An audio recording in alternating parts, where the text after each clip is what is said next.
दोस्तों नमस्कार। मैं पंडित ब्रजेश चंद्र पाठक आज आपके सम्मुख 2025 बिल्कुल सन्निकट है। आप लोग प्रतीक्षा कर रहे हैं नई से नई जानकारियां, रिसर्च, अथक प्रयास से गहराइयों की चीज़ निकाल करके मर्म को आपके सम्मुख प्रस्तुत करता हूं। सभी दर्शकों श्रोताओं को मेरा नमन, वंदन, अभिनंदन। मित्रों, आप अगर पहली बार आए तो सब्सक्राइब कर लें। आप अपनी कुंडली को निकाल कर बैठ जाएं। नया साल आने वाला है। इस साल में आपने क्या किया, क्या क्या कार्य आपसे नहीं हो पाया या होने वाला है या किस कारण से रुक गया आदि की जानकारी, किसके लिए यह बिल्कुल लाजवाब योग बन रहा है, किसके लिए हानिकारक योग बन रहा है, परिवार से लेकर देश विदेश तक की बात इसी ग्रह गोचरीय स्थिति से निर्मित होता है। मित्रों, सिंह राशि और धनु राशि पर 29 मार्च से ढैया भी प्रारंभ हो जाएगा। तो यह ढैया किस लग्न राशि वाले को ज़्यादा परेशान करेगा? अगर सिंह राशि धनु राशि आपका है तो आपका लग्न कौन सा है, सिंह राशि है, किस लग्न वालों को यह ज़्यादा परेशान करेगा, किस लग्न वालों को ये कुछ भी परेशानी में नहीं डाल सकता है। आदि की चर्चा पॉइंट टू पॉइंट, शारीरिक, सामाजिक, आर्थिक, मानसिक, रोजगार, उद्योग, धंधा, व्यवसाय, नौकरी, पढ़ाई लिखाई आदि की जानकारी आपको इसके माध्यम से मार्गदर्शन मिलेगा, जिस मार्गदर्शन से आप आगे की रूपरेखा, योजनाएं जो बना रहे हैं वह क्या आपके लिए सही है या गलत है, आपके लिए क्या शुभ मुहूर्त हो सकता है, उस पर विशेष ध्यान देना है। आपको कौन सी तारीख अच्छी होती है, आपके लिए कौन सा वार अच्छा होता है, आपके लिए कौन सी माला अच्छी होती है, आपके लिए क्या क्या शुभाशुभ है, सब चीज़ पर प्रकाश डालेंगे। यह 2025 के लिए सर्वप्रथम आप तो यह जान लें कि नया साल आते ही जो गोचर में देखा जाता है कि 4 ग्रहों की भूमिका विशेष होती है, वह है राहु, केतु, शनि और गुरु। बाकी तो अल्पावधि वाले हैं, कोई 25 दिन, कोई 40 दिन, कोई 23 दिन। कम से कम समय में राशि परिवर्तन होते रहता है, गोचर बदलते रहता है, ट्रांजिट बदलते रहता है हर प्लेनेट का। तो इस तरह से हम आपको बता रहे हैं सिंह राशि वालों के लिए 2025 कैसा बीतने वाला है। मित्रों, सर्वप्रथम तो इस चीज़ को, इस रहस्य को, इस मर्म को, इस गूढ़ार्थ को, इस विलक्षण बात को आप ध्यान से सुनिए, श्रवण कीजिए। मैं क्या कह रहा हूँ, जब तक उसको ध्यान से नहीं समझेंगे तब तक इसका आप मर्म और रहस्य नहीं समझेंगे। सिर्फ राशि के आधारित से जितने भी यूट्यूबर्स हैं, जितने भी आप यूट्यूब में देखते हैं राशि फल को, सिर्फ गोचरीय फलादेश को, तो क्या सब पर सही उतरता है? नहीं, बिल्कुल नहीं उतरता है। लेकिन गोचर फलादेश ज्योतिषाचार्यों सब सही करते हैं, सही बताते हैं, गलत नहीं है, लेकिन आपके ऊपर सटीक नहीं बैठता है। या आपकी भी बात सही है और ज्योतिषियों का फलादेश भी सही है। यहाँ पे दिग्भ्रमित कहाँ होते हैं आप लोग, उस पर भी हम प्रकाश डालेंगे। क्योंकि कोई मना रहा जन्मोत्सव तो कोई जा रहा है श्मशान, किसी को मिल रहा है सम्मान तो किसी का हो रहा अपमान, कोई जा रहा है जेल तो किसी को मिल रहा है बेल, कोई जीवन चला रहा है करके सेल तो कोई बेच रहा है तेल। कहने का तात्पर्य एक ही राशि है, लेकिन आपकी कुंडली में जो राशि है वही लग्न हो ऐसा ज़रूरी नहीं है। कभी कभार ऐसा भी होता है कि मेष राशि और मेष लग्न भी हो जाता है व्यक्तियों का, लेकिन ऐसा नहीं है। राशि का प्रभाव तो आपके ऊपर होता ही है, लेकिन यह जो फलादेश में कर रहा हूँ, यह जो आपको पहले से मार्गदर्शन दे रहा हूँ, इसके लिए सटीकता ज़्यादातर लग्नों के हिसाब से बैठता है। राशियों के लिए तात्कालिक प्रभाव तो होता ही है, क्योंकि चंद्र तो 2-2.5 दिन में ही बदलते रहते हैं, लेकिन यह जो राहु केतु शनि गुरु लंबी अवधि वाली जो गोचर हैं, यह आपके फिर 2025 में जो जिस स्थान पर है उसी स्थान पर राशि परिवर्तन के बाद रहेंगे। 29 मार्च को शनि आपके कुंभ राशि से मीन राशि में चले जाएंगे और 18 मई को राहु केतु दोनों एक साथ राशि परिवर्तन करते हैं, तो यह आपके मीन राशि से कुंभ राशि में आ जाएंगे। और गुरु जो है यह 15 मई को वृषभ राशि से मिथुन राशि में, कहने का तात्पर्य सिंह राशि वालों के लिए गुरु आय भाव में, राहु सप्तम भाव जाया भाव में, शनि अष्टम भाव मृत्यु भाव में, केतु लग्न में क्या क्या फल देंगे, क्या क्या गुल खिलाएंगे, क्या क्या आपको करना है। आपकी कुंडली में राहु केतु शनि गुरु किस स्थिति में है। राशि आपका सिंह है, यह तो मैंने समझ लिया, लेकिन लग्न को देखिए। अगर धनु कर्क सिंह लग्न है तो यह आपके लिए मार्केश ग्रह बनता है। धन तो देता है लेकिन मार्केश का भी काम करता है। शारीरिक आदि व्याधि पीड़ा, पैरों में, नसों में, रीढ़ की हड्डियों में आदि में इसमें ये दिक्कत करता है। चोट खसोट भी लगाता है, कई तरह की परेशानी भी देता है। लेकिन सुकून वाली बात यह है कि कई लोग इसका गलत फलादेश करते हैं। शनि का अष्टम में आना ज्योतिष शास्त्र में बहुत ही शुभ माना गया है। जिस किसी को घर में या अड़ोस पड़ोस से या किसी कारण से नौकरी व्यवसाय रोजी रोटी से संबंधित किसी क्षेत्र में है और आपके ऊपर किसी कारण से केस मुकदमा या आरोप प्रत्यारोप लग गया है, केस मुकदमा चल रहा है, तो उसके लिए यह रामबाण साबित होगा। अचानक ही आपको उससे मुक्त कर देगा और उससे आप रहित हो जाएंगे। हर संकटों से आप बिल्कुल मुक्त हो जाएंगे। हमें एक एक करके इस पर प्रकाश डालें। जैसा कि आप जानते हैं शनि की जो दृष्टियां हैं, तीसरी दृष्टि, सातवीं दृष्टि और 10वीं दृष्टि, और राहु केतु गुरु की समान दृष्टि है। गुरु की 5वीं दृष्टि, 7वीं दृष्टि और 9वीं दृष्टि सेम इसी तरह से केतु का भी राहु का भी बराबर है, दृष्टियां बराबर हैं। तो सर्वप्रथम शनि जो आपके 29 मार्च को अष्टम में आएंगे, तो यह अगर आपका मकर लग्न है, कुंभ लग्न है, या ये आपके वृषभ लग्न है, तुला लग्न है, कन्या लग्न है, तो ऐसे जातकों के लिए शनि अष्टम में शुभ फल ही देने जा रहा है। मैंने पहले भी आपको इस चीज़ को स्पष्ट रूप से बताया है कि बिल्कुल क्लियर किया है, क्लियरिटी के साथ आपको इसका अवगत कराया है कि शनि महाराज ग्रहों के न्यायाधीश हैं, शुभ अशुभ कर्म के फल प्रदाता हैं। अगर आप गलत करते आ रहे हैं तो आपके लिए ज़रूर गलत होगा, अगर सही करते आ रहे हैं तो यह ढैया भी आपको किसी प्रकार की हानि नहीं, लाभ ही देगा। खास करके हानि उसी को होगा जिसके लिए मार्केश है और जो गलत चीज़ में इन्वॉल्व हो रहे हैं, जो गलत तरीके से उपार्जन कर रहे हैं, जो गलत मिलावट करके रोजगार व्यवसाय उद्योग धंधा से खाद्य पदार्थ आदि में जो बिजनेस कर रहे हैं, जो 420 कर रहे हैं, जो भले बुरे भोले भाले को ठग रहे हैं, ऐसे लोगों के लिए वज्रपात होकर भी यह गिरे तो कोई दो मत नहीं। इसी के साथ ही साथ जो और दुर्योग बन रहे हैं उसका देश विदेश पर भी भारी उथल पुथल और विस्फोटक कार्य होने जा रहे हैं। सर्वप्रथम आप अपने सिंह राशि वालों को अच्छी तरह से समझा लें, बता लें कि आप देखिए, जिसकी मकर राशि कुंभ राशि हो उनके लिए तो मकर राशि कुंभ राशि वालों के लिए तो यह शुभ फल मिलेगा। आपका सिंह राशि है और मकर कुंभ लग्न है तो आपको बहुत ही अच्छा फल मिलेगा।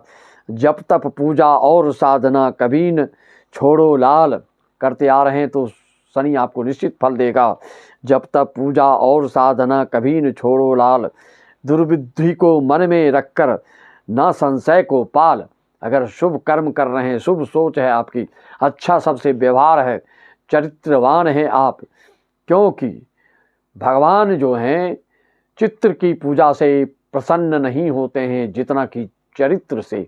अगर आपका चरित्र सही है, चरित्रवान हैं, चरित्र निर्माण के कार्य करते हैं, सद शिक्षा देते हैं, सद्बुद्धि देते हैं, सत्कार्य करते हैं, सत्चिंतन करते हैं, सद्मार्ग दिखाते हैं, तो ऐसे जातकों के लिए शनि वरदान है। आपके जीवन में ऐसे लोगों को गरीब से अमीर बना देते हैं, वह हैं शनि देवता। मैंने किसी एक वीडियो में इसका भी उल्लेख किया। शनि का वर्णन आता है स्कंद पुराणों में, या ऐसे वैसे जैसे तैसे ग्रह ना समझें। न्यायाधीश कौन बनता है? आप जानते हैं सबसे पावरफुल व्यक्ति ही सबको निर्णय देता है। पाप कर्म करने वाले को दंडित और शुभ कर्म करने वाले को पुरस्कृत करते हैं। यह कृष्ण भगवान के अवतार भी बताए गए हैं। आपको बिल्कुल अटपटा सा लगेगा, जो इन चीज़ों को नहीं पढ़ पाए हैं, जो नहीं जानते हैं और जो अनभिज्ञ हैं उनको अटपटा लगेगा। जो जानते हैं उनके लिए बहुत ही सुखानुभूति होगी और बहुत ही प्रसन्न होंगे। तो शनि जो 29 मार्च में अष्टम भाव में जा रहे हैं, तो यह क्या करेंगे, इसका उपाय क्या करना है आपको? मार्केश है तो अगर कर्क धनु सिंह लग्न है तो आपको इसका उपाय विशेष रूप से करना है। अगर हनुमान चालीसा आदि पाठ नहीं कर रहे हैं तो करना प्रारंभ कर दीजिए, जिसका कि फल ना मिले, क्योंकि यह फल 3-4-5 महीना पहले से देना प्रारंभ कर देते हैं। तो 29 मार्च से पूर्व ही आप अगर अपनी ड्यूटी और अपने संकल्प को प्रबल कर लेते हैं, दृढ़ कर लेते हैं, मजबूत कर लेते हैं, तो यह आपको किसी प्रकार की हानि नहीं पहुंचाएंगे। आप करिए तो सही। शनि की अष्टम तीसरी दृष्टि, इनकी दृष्टि खराब होती है तो गुरु की दृष्टि शुभ होती है। तो यहाँ पे तालमेल देखिए, दोनों का सामंजस्य देखिए। कहाँ पर राहु बिगाड़ रहा है तो उसको कैसे गुरु आपका संभाल रहा है, कहाँ पर कौन क्या खेल खेल रहे हैं, वह आपको समझना होगा। और इससे आपको अद्भुत आनंद भी आएगा और अपनी कुंडलियों को देखकर आपको इसे मार्गदर्शन भी मिलेगा और भविष्य की आप उस तरह से रूपरेखा भी तैयार करेंगे। शनि अष्टम में बैठने से आपको अचानक किसी विशेष रूप से जिससे आप परेशान थे, व्यथित थे, बेचैन थे, व्याकुल थे, उससे अचानक मुक्ति दिला देंगे। यह छोटी मोटी बात नहीं है।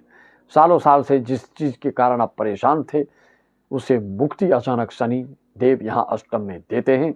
अगर पहले से ही अष्टम में आपके शनि हैं तो निश्चित तौर पे किसी प्रकार का उलझन और दुष्ट आफत विपत्ति जो है निश्चित तौर पे 100% आपको मुक्त कर देंगे, स्वच्छंद कर देंगे, स्वतंत्र कर देंगे। इनकी तीसरी दृष्टि दशम भाव पर, कर्म भाव पर, पिता भाव पर।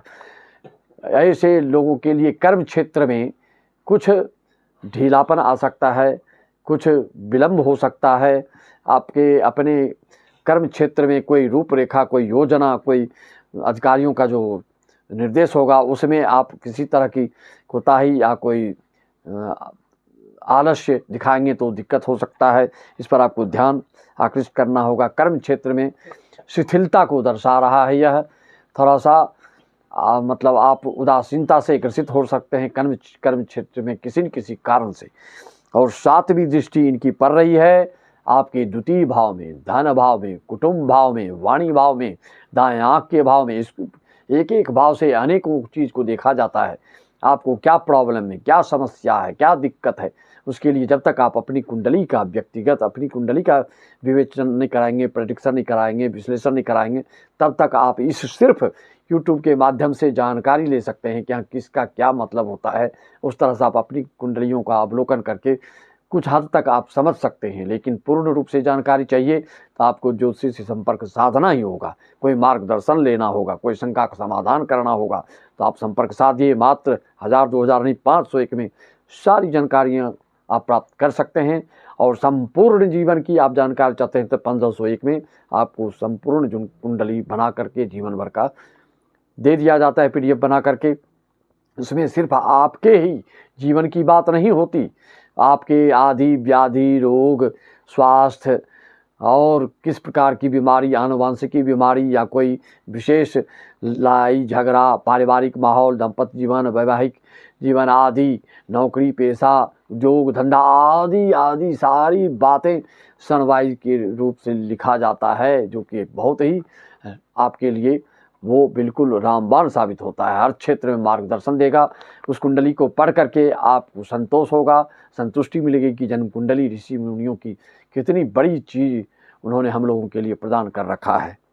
ज़रूरत है तो बस इसका मार्गदर्शन लेने की।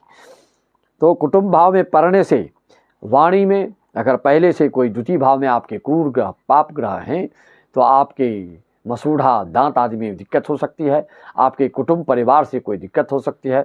मान लीजिए यहाँ पर शुभ ग्रह है, शनि के मित्र ग्रह हैं, तो आपके लिए यह भी अच्छा ही फल देने वाले हैं और आपको इससे कुटुंब परिवार में भी सहृदयता बढ़ेगी, आत्मीयता बढ़ेगी, मेल मिलाप होगा और आपकी वाक शक्ति से आप कोई बड़े कार्यों को सिद्ध कर सकते हैं। वाणी में मधुरता आ जाएगी। अगर मान लीजिए गुरु आपके द्वितीय भाव में बैठे हैं और शनि गोचरी स्थिति में यहाँ पर अष्टम से द्वितीय भाव पर दृष्टि डाल रहे हैं, ऐसे जातक अगर सांगीतिक क्षेत्र से जुड़े हैं या गायन क्षेत्र जुड़े हैं, तो उनके लिए वाणी में और मिठास बढ़ाने वाली बात होगी और आपके बातचीत करने के तौर तरीके बड़े बड़े अधिकारियों से लाभ आप सिद्ध कर सकते हैं। यह शुभ फल आपको मिलेगा। दूसरी बात, शनि की दृष्टि आपके संतान भाव पर पड़ रहा है, शिक्षा भाव पर पड़ रहा है।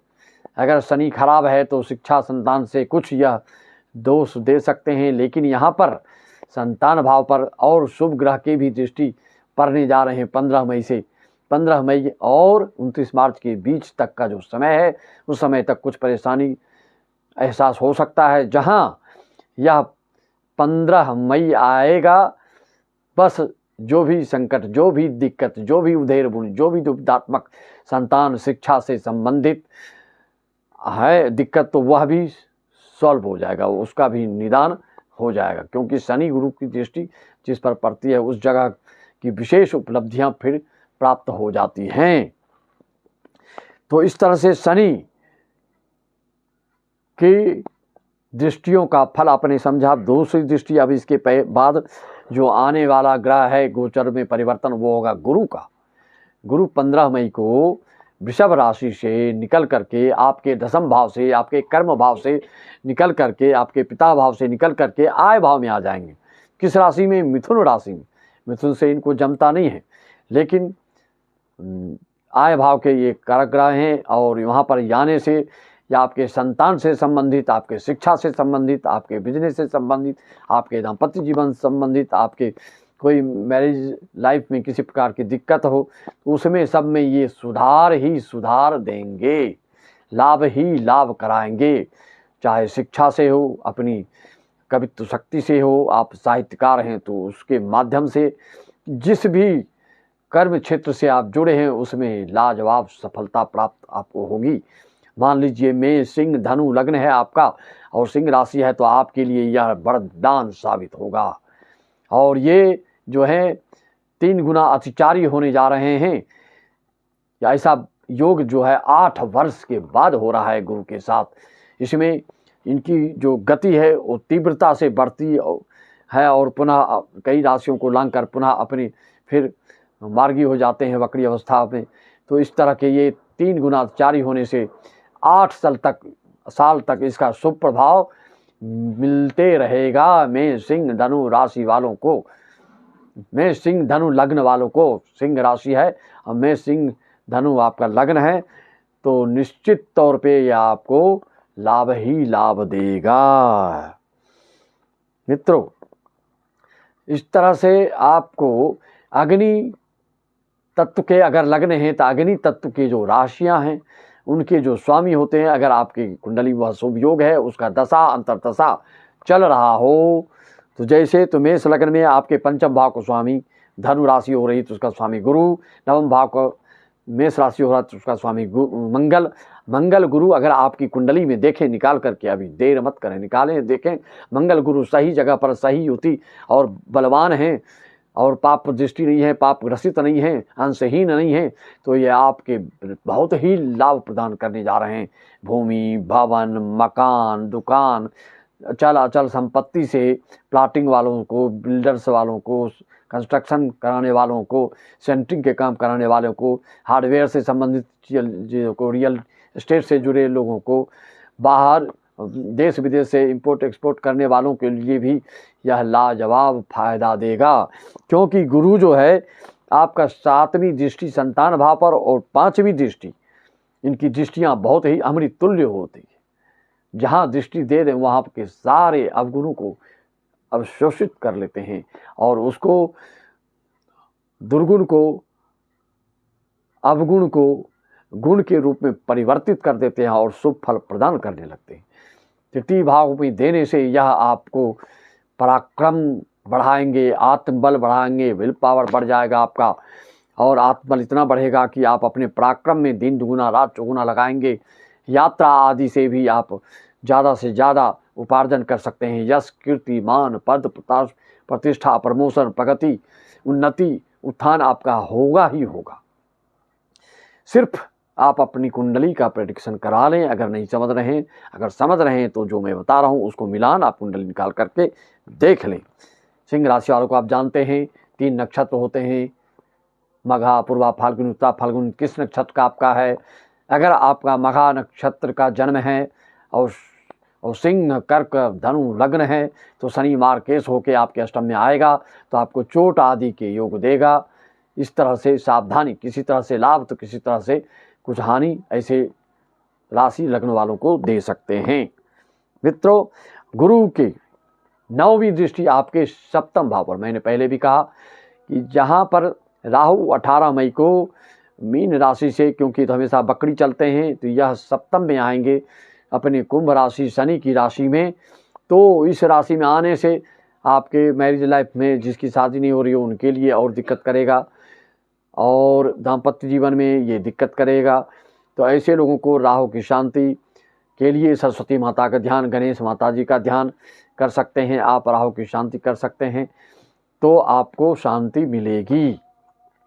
लेकिन यहाँ पर दृष्टि गुरु की पड़ रही है, आप ध्यान देने की बात है। आपको समझ आ रही हो बात तो आप अच्छे से सुनिए और इसको शेयर अवश्य कीजिए, लाइक कीजिए कि इस तरह की जानकारियाँ आपको वैसे प्राय नहीं मिलती है।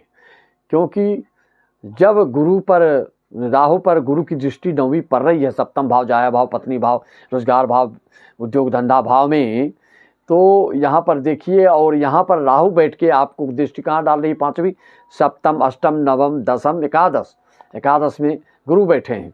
तो गुरु की दृष्टि राहु पर और राहु की दृष्टि गुरु पर, गुरु की 9वीं दृष्टि राहु पर, राहु की 5वीं दृष्टि गुरु पर। तो इस तरह से गुरु चंडाल दोष भी निर्मित हो रहा है। गुरु अगर आप पावरफुल हैं तो इस दोष का ज़्यादा दुष्प्रभाव नहीं पड़ेगा। अगर राहु प्रबल है तो आपको दुष्प्रभाव पड़ सकता है। राहु अगर आपके नीच के हैं या खराब युति में हैं तो यह दुष्प्रभाव अवश्य डालेंगे। इसका उपाय, इसका निदान, इसका परिहार आपके लिए आवश्यक है, आवश्यक नहीं परम आवश्यक है। तो एक चीज़ और ध्यान देने की बात है, बिल्कुल आप बिल्कुल इसको अन्यथा ना लें, बिल्कुल ध्यान दीजिए।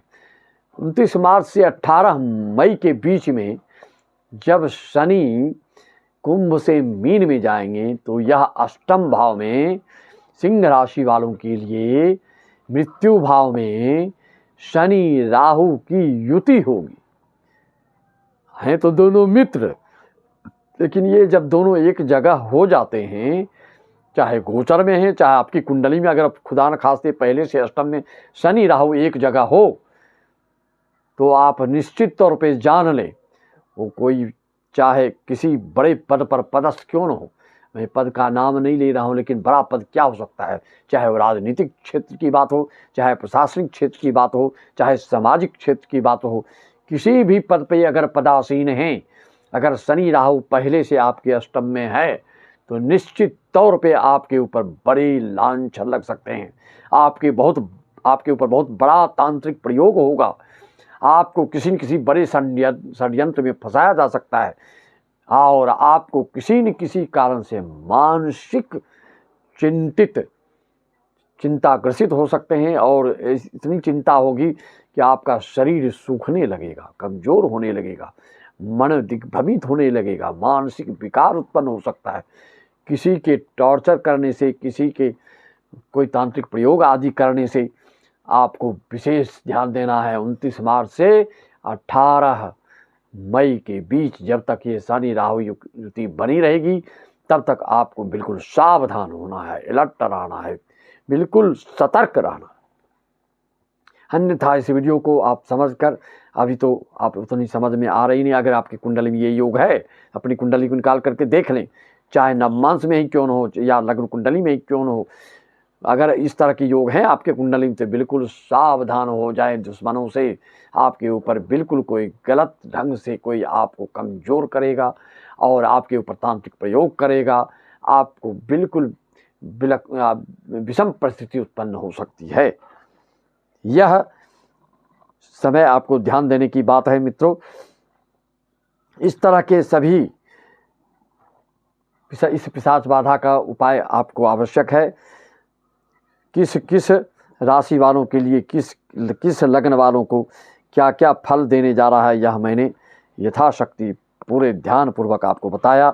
सिंह राशि वालों को नए साल में इतनी सारी जानकारियां आपको प्रदान किया है, जो कि कोई आपको हतोत्साहित कर रहा है कई यूट्यूब चैनल वालों, तो उससे आप सावधान हो जाएं। बिल्कुल आप उत्साहहीन ना हो, अपने कर्म में लगे रहें। अगर आपके में ये जो जिनके लिए शुभ है, शुभ योग है, तो आप इस साल भी आपने बहुत तरक्की की है और क्रय विक्रय आदि, घर भूमि जमन भवन मकान वाहन आदि से जो कर रहे हैं उसमें और वृद्धि होगी।